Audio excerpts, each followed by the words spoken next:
সবাইকে শুভ অষ্টমীর মহা অষ্টমীর প্রীতি শুভেচ্ছা ভালোবাসা। এবং আমি এখন এই ভিডিওর মধ্যে কথা বলবো যতকাণ্ড কলকাতাতে, এই সিনেমাটা নিয়ে। এটাই লাস্ট সিনেমা।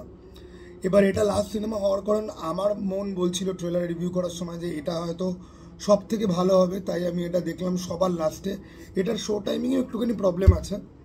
তো আমি আগে ছোট্ট করে তোমাদেরকে র্যাঙ্কিং করে দিই। এই পুজোর 4টে সিনেমার যা যা বেরিয়েছে তাতে নাম্বার 1-এ আমার কাছে দেবী চৌধুরানী থাকবে, 2 নম্বরে থাকবে যতকাণ্ড কলকাতাতেই, 3 নম্বর আর 4 নম্বরে রঘু ডাকাত আর রক্তবীজে থাকার কথা নয়, শুধুমাত্র এই 4টে সিনেমার মধ্যে মানে তুলনাটা করছি বলে আছে, কারণ রঘু ডাকাত আর রক্তবীজ অত্যন্ত খারাপ সিনেমা। 3 নম্বরে অ্যাকচুয়ালি আমি রঘু ডাকাতকে রাখবো, কারণ রক্তবীজ রঘু ডাকাতের থেকেও খারাপ সিনেমা। ওকে, এইবারে আমরা আসি যতকাণ্ড কলকাতাতে রিভিউতে। তো দেখো, আমি বাংলা গোয়েন্দা সিনেমা পছন্দ করি না। ফেলুদা ব্যোমকেশের সিনেমা আমার খুব একটা বেশি ভালো এখন তো লাগে না, এবং আমি দেখি পর্যন্ত না, কারণ আমি জানি যে এই অরিন্দম শীল বা সুজিত মুখার্জি এদের সিনেমাতে লজিকের খুব বেশি অভাব। আর এরা এতবার করে রিপিট করে নিয়েছে ফেলুদা ব্যোমকেশ, অঞ্জন দত্তের আতলামি, যে ভালো লাগে না। এই জনরেটার ওপরে ইন্টারেস্ট একদম শেষ হয়ে গেছে, কোনো কিউরিওসিটি নেই। কিন্তু যতকাণ্ড কলকাতাতে আমি যখন দেখলাম তখন আমার খুব রিফ্রেশিং লাগলো। দেখো, গল্পটা কিন্তু খুব আমরি কিছু খুব এক্সট্রা অর্ডিনারি বা খুব ইউনিক বা খুব ক্লাসি বা খুব আউট অফ দ্য বক্স ওরকম কিন্তু নয়। বরং এইটা না সন্দীপ রায়ের শুরুর দিকের ফিল্মগুলোর মধ্যে যে ফিল গুড ব্যাপারটা যেটা ছিল, যে একটা গোয়েন্দা, তার সাথে কিছু মানুষের আলাপ হচ্ছে, একটা প্রবলেম তাকে সলভ করতে হবে।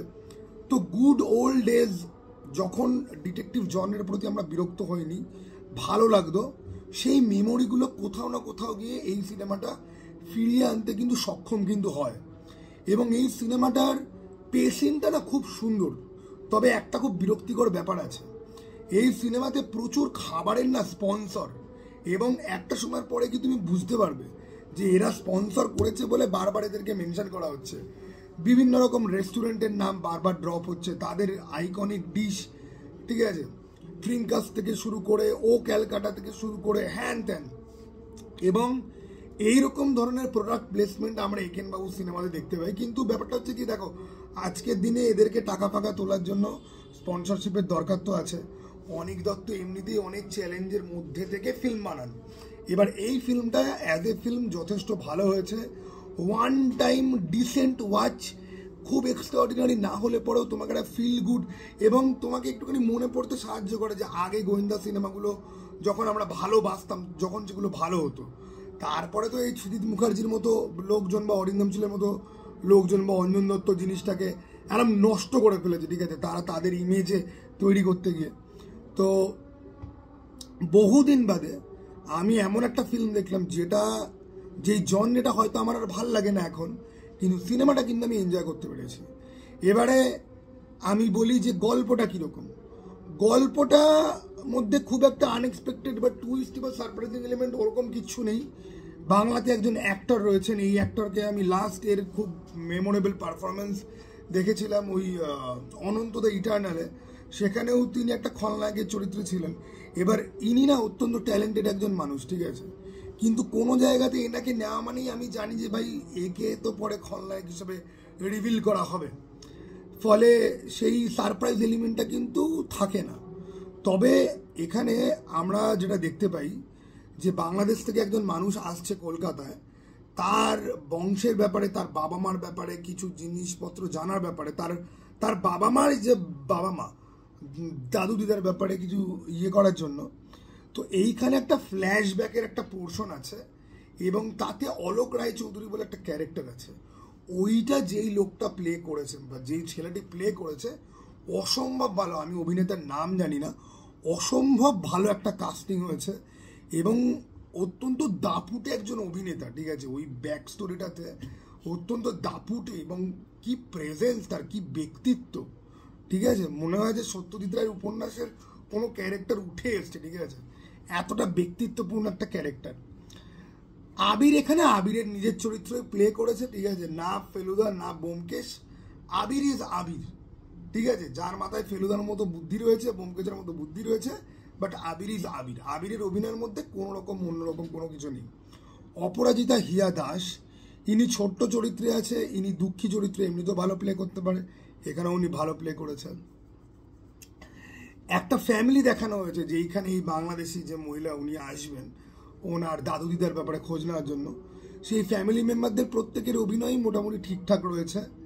এবার এই বাংলাদেশি মহিলার চরিত্রে যিনি অভিনয় করেছেন ওনার ব্যাপারে আমি কিছুই জানি না, ওনাকে দেখতে খুব মিষ্টি, কিন্তু ওনার অভিনয়ের মধ্যে ওই জয়া এহসান মার্কে একটা আধো আধো একটা ব্যাপার আছে যেটা অনেকের কিউট লাগতে পারে বা ভালো লাগতে পারে। আমি পার্সোনালি ওরকম ফ্যান আমি একেবারেই নই। আবহ সঙ্গীত বা গানের কথা আমি যদি বলি, আমার খুব একটা বেশি মনে দাগ কাটেনি, কিন্তু সিনেমা দেখার সময় ফ্লোতে ফ্লোতে বেরিয়ে গেছে। শতরূপ ঘোষের একটা ক্যামিও রয়েছে, ক্যামিওটা অতটা কিলবিল সোসাইটির মতো প্রমিনেন্ট নয়, কিন্তু ওনাকে দেখতে পাওয়া যায়, ঠিক আছে। শতরূপদা ভালো বিজনেস, শতরূপদা একজন বড় ইউটিউবার। দেখো নেতা বলে আমি শতরূপদাকে আগে মনে করতাম যে শতরূপদা যে সিপিএম এর বা কমিউনিস্টদের একজন বড় হবেন নেতা। এখন আমি বুঝেছি শতরূপদা হচ্ছে কি বেসিক্যালি একজন ইউটিউবার আর ফেসবুকার, ঠিক আছে। ভালো ডিবেট করে, সেটার ক্লিপিংগুলো ছাড়ে, নিজেও ইউটিউব চ্যানেল খুলেছে, ওখানে কথাবার্তা বলে। এবার ইউটিউবারদেরকে সাধারণত বাংলা ইন্ডাস্ট্রি কী হিসেবে ইউজ করে, যে ডুমুরফুল গেস্ট অ্যাপিয়ারেন্স থাকবে, তারা ব্যাকগ্রাউন্ডে থাকবে, তাদেরকে দেখে ভালো লাগবে। শতরূপদাও এখানে রয়েছে। একটা সময় বাঙালির পরবর্তী ব্যাটম্যান থেকে শতরূপদার ইমেজ বা প্রতিচ্ছবি এখন আমার কাছে যা হয়েছে, তাতে আমার মনে হয় এই ভিডিওতে ওনাকে নিয়ে আর বেশি কথা না বলাই ভালো। তবে সুন্দর, এরমভাবে একদিন আরও 22 লাখ টাকা উঠে যাবে, যাই দিয়ে আরও একটা গাড়ি কিন্তু কেনা হয়ে যাবে। যাই হোক, শতরূপদার পরের পয়েন্টে আছে হচ্ছে কি যে সিনেমাটোগ্রাফি, এডিটিং। আমি বলবো এই সিনেমাটার এডিটিংটা একদম প্রপারই আছে। লেংটা কোথাও গিয়ে একটুখানি হালকা একটুখানি ফিল করা যায়, সেরকমভাবেও নয়, ঠিক আছে। আমি তোমাদেরকে স্পেসিফিক বলতেও পারবো না যে প্রথম হাফে না দ্বিতীয় হাফে। আমার মনে হয় নায়িকা যদি একটু নর্মাল স্পিডে কথা বলতে তাহলে সিনেমার লেন্থ একটুখানি ছোটো হয়ে যায়, ছোটো হতে পারতো। কিন্তু ব্যাপারটা হচ্ছে কি যে সিনেমাটা কিন্তু তোমার মানে স্ট্রেচি তোমার মনে হবে না বা বোর কিন্তু করে না, সুন্দর একটা পাস কিন্তু হয়ে যায়, ঠিক আছে। এটা একটা টাইম পাস ফিল্ম, ওকে, একটা ফিল গুড সিনেমা। এবং এই feel good cinema time pass ফিল্মের মধ্যে তুমি বলতে পারো যে একটা ধাঁধা বা একটা গোয়েন্দা গল্পের অ্যাঙ্গেল একটা রয়েছে। এবারে দেখো, আমি যদি খুব অনেস্টলি যদি বলি না, তাহলে অনিক দত্ত যেই ধরনের সিনেমা বানান তার সামনে এটা কিছুই না। আমি অনিক দত্তের ফিল্মের রেসপেক্টে আমি যদি বলি, তাহলে মেবি এটা অনিক দত্তের সব থেকে দুর্বলতম কাজ। কিন্তু ডিরেক্টরের ইন্টেনশনটাও কিন্তু এখানে বুঝতে হবে। উনি আজকে ভূতের ভবিষ্যতের মতো সিনেমা বানাবেন না, অপরাজিতাও উনি বানাবেন না, কারণ ওই মাস্টারপিস অলরেডি ওনার বানানো হয়ে গেছে। উনি বানাচ্ছেন একটা গোয়েন্দা গল্প উইথ ইউনিক টেস্ট, ঠিক আছে, যে ইউনিক একটা তার অ্যাম্বিয়েন্স রয়েছে, একটুখানি ছক ভাঙা ব্যাপার তার মধ্যে রয়েছে। এবার এটা একটা ব্যাপার, কেউ কেউ বলতে পারে যে ছক ভাঙতে গিয়েও আদতে ছক তো ভাঙলো না, ওই চেনা ছকের মধ্যেই ঘোরাফেরা করলো। রাইট ইউ আর, বাট ওই চেনা ছকের মধ্যে ঘোরাফেরা যে করেছে সেটা কিন্তু বিরক্তির উদ্রেক কিন্তু করেনি। দেখো, দেবী চৌধুরী রানী আর এই সিনেমাটা, এই দুটো সিনেমা ভালো লাগার কারণই হচ্ছে গিয়ে যে এগুলো রক্তবীজের রঘু ডাকাতের সঙ্গে এসে, যেগুলো জঘন্য, যেগুলো গার্বেজ পুরোপুরি। এবার আমি যদি শুধু সিনেমার মেরিটে এই দুটো সিনেমাকে বিচার করতে যদি যাই, তাহলে এই দুটো সিনেমাও কিন্তু খুব জাতের সিনেমা কিন্তু নয়। সমসাময়িক যা যা বার হয়েছে কন্টেম্পোরারি, সেই তুলনায় তারা এগিয়ে আছে।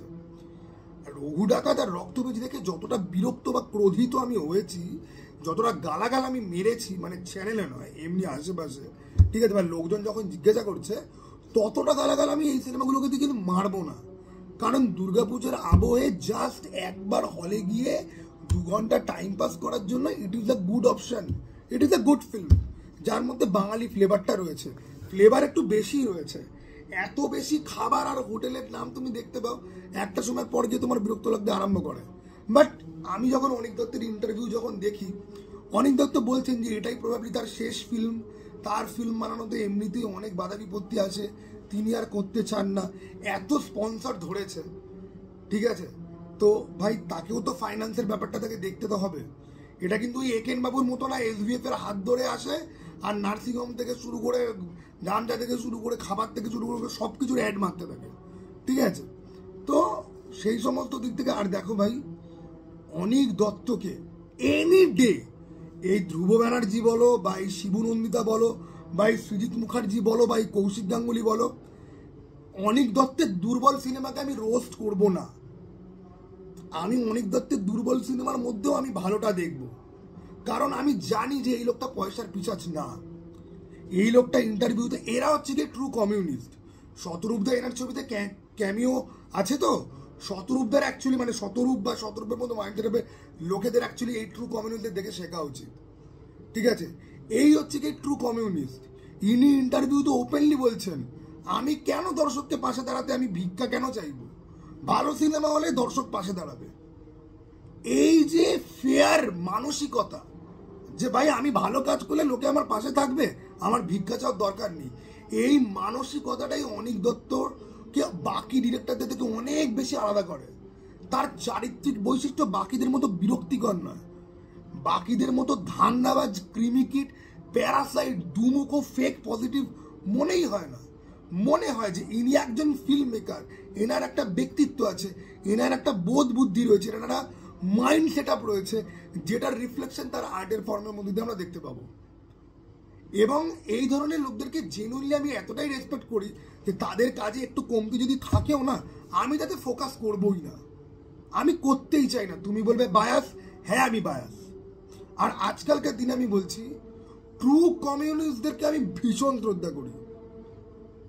এমনিতে আজকের দিনে তুমি যদি আমাকে বলো যে লেফট লিবারাল, মানে ওই লাল বাল চাল, লাল বাল, এখনকার যারা লাল তাদেরকে আমি বালচাল যারা কিচ্ছু মনে করি না।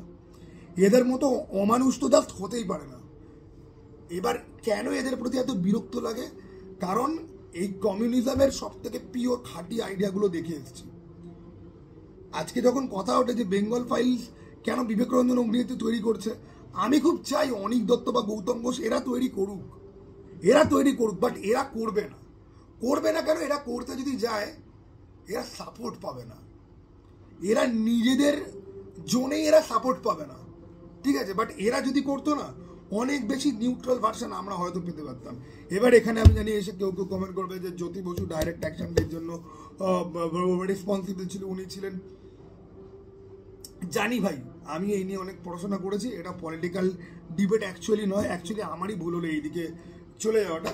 বাট যাই হোক, কিন্তু আমাকে কেউ যদি বলে দুর্গাপুজোর 25-এর সেরা সিনেমা কি, আমি তো প্রথমেই রাখবো ভাই দেবী চৌধুরানীকে।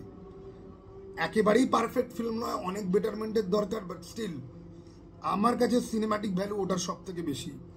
2, প্রেডিক্টেবল, খুব একটা আউট অফ দ্য বক্স নয়, কিন্তু ওয়ান টাইম ডিসেন্ট ওয়াচ একটা ডেলিভারি দিতে পারে, এবং একটা বিরক্তিকর জনরে বাঙালির তৈরি ডিটেকটিভ ফিল্ম ওই বিরক্তির উদ্রেক না করে তোমাকে 2 ঘন্টা বসিয়ে রাখতে পারে যত কাণ্ড কলকাতাতে।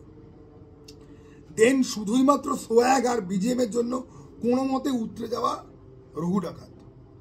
দেন হচ্ছে কি সিরিয়াল লিখতে হঠাৎ করে এসপিওনাজ লিখতে বসে হেগে ছড়িয়ে লাট করা রক্তবীজ। ঠিক আছে, এই হচ্ছে কি আমার র্যাঙ্কিং। তোমাদের কার কি বক্তব্য কমেন্ট বক্স খোলা আছে, অবশ্যই বলতে পারো। চলো ভাই, আবার যেন দেখা পাই।